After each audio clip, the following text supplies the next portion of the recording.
শ্বশুর বাড়ির সবার আবদারে মজাদার চিকেন মোমোস তৈরি করলাম। প্রথমবারে যে এত মজা হবে আমি কখনো আশাই করিনি। জামাই তো বলেই ফেললো, আমি তোমাকে প্রতিদিন চিকেন কিনে এনে দিব, তুমি প্রতিদিন আমার জন্য চিকেন মোমোস তৈরি করবে। সো হ্যালো এভরিওয়ান, আসসালামু আলাইকুম, welcome to my page Trishna's daily blog. আমার বাসার সবাই যেহেতু অনেক পছন্দ করেছে, আশা করছি আপনাদেরও অনেক ভালো লাগে। চলুন শুরু করি। চিকেন মোমোসের সঙ্গে কিছু সবজি দিলে অনেক বেশি মজা লাগে, এই জন্য প্রথমে আমি বাঁধাকপি কিছু টুকরো টুকরো করে কেটে নিয়েছি। আমি কিভাবে ছোট ছোট করে কেটে নিলাম দেখেই তো বুঝতে পেরেছেন, ঠিক এইভাবেই ছোট ছোট করে কেটে নেবেন, তাহলে খেতে অনেক বেশি মজা লাগবে। সেই সাথে যা যা কুচি করে কেটে নেওয়া সবগুলোই আমি কেটে নিয়েছিলাম। কাঁচামরিচ, পেঁয়াজ এইভাবেই ঠিক ছোট ছোট করে কেটে নিয়েছি। আপনারা চাইলে আরো অন্যান্য ধরনের সবজিও দিতে পারেন, কোনো সমস্যা নেই, তবে আমার বাসায় এগুলি ছিল, এই জন্য আমি এগুলি দিয়েছি। এবার ডোটা তৈরি করে নিয়েছি। আমি কিছু পরিমাণ মতো ময়দা, তারপর এখানে লবণ, তেল ভালো করে মিক্সড করে ঘষে নিয়েছি। তারপর পানি দিয়ে নরম তুলতুলে একটা ডো তৈরি করে নিয়েছি।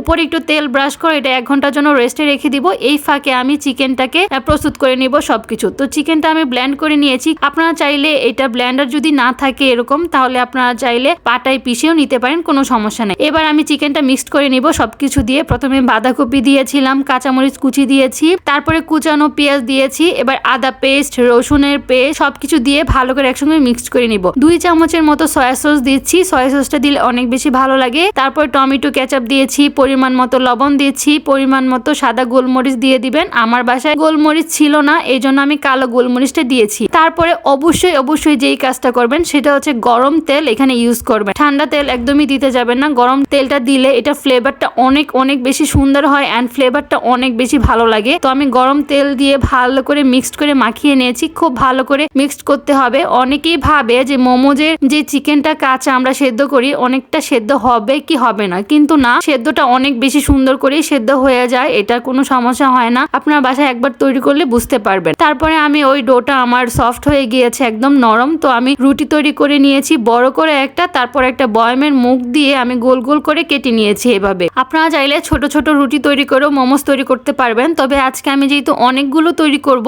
এই জন্য প্রথমে আমি অনেক বড় করে একটা রুটি তৈরি করে নিয়েছি, তারপর এখানে গোল গোল করে মুখটা কেটে নিয়েছি। এভাবে করলে কাজটা অনেক বেশি সহজ হয়ে যায়, খুব তাড়াতাড়ি হয়ে যায়। এবার আমি মোমোজের শেপ দিয়ে দিচ্ছি। মোমোজের আসলে অনেক ধরনের শেপস আছে, অনেকে অনেকভাবে তৈরি করে, তবে আমার কাছে এই শেপটা অনেক বেশি সহজ লেগেছে, এজন্য আমি এইটাই দিয়েছি। অন্যগুলো করতে গেলে অনেক বেশি টাইম লাগে এন্ড খুবই লেট হয়ে যায়, এজন্য আমি এই শেপটা দিয়েছি। এটা হচ্ছে অন্থনের একটা শেপ, এটা দেখতে অনেক বেশি সুন্দর লাগে এন্ড খুব তাড়াতাড়ি হয়ে যায়, এই জন্য আমি এইটাই খুব সহজে দিয়ে দিয়েছি। আর যারা নতুন আছেন আমার মতো, তারা এই শেপটা অবশ্যই ইউজ করবে। তারপরে এবার আমি স্টিম করে নিব। স্টিম করার আগে আমি আজকে রাইস কুকারে করব, তো রাইস কুকারে যেখানে স্টিম করব এখানে একটু তেল ব্রাশ করে নিয়েছি। তেলটা অবশ্যই ব্রাশ করতে হবে, নইলে স্টিম করার পরে নিচেরটা লেগে যায়, উঠতে চায় না, তো ফেটে যায়, অনেক সময় ভেঙেও যায়। তেল যদি লাগিয়ে দেওয়া হয় তাহলে সুন্দর করে উঠে আসে। তারপর আমি এখানে সেদ্ধর জন্য বসিয়ে দিয়েছি। আমি প্রায় 7 থেকে 8 মিনিট সেদ্ধ করেছি। আপনাদের একটু বাড়তেও পারে, একটু কমতেও পারে, তো দেখেই বুঝে নিতে হবে সেদ্ধটা ভালো হয়েছে কিনা। আমারটা কি সুন্দর হয়েছে, সেদ্ধটা একদম নরম তুলতুলে সফট হয়েছিল।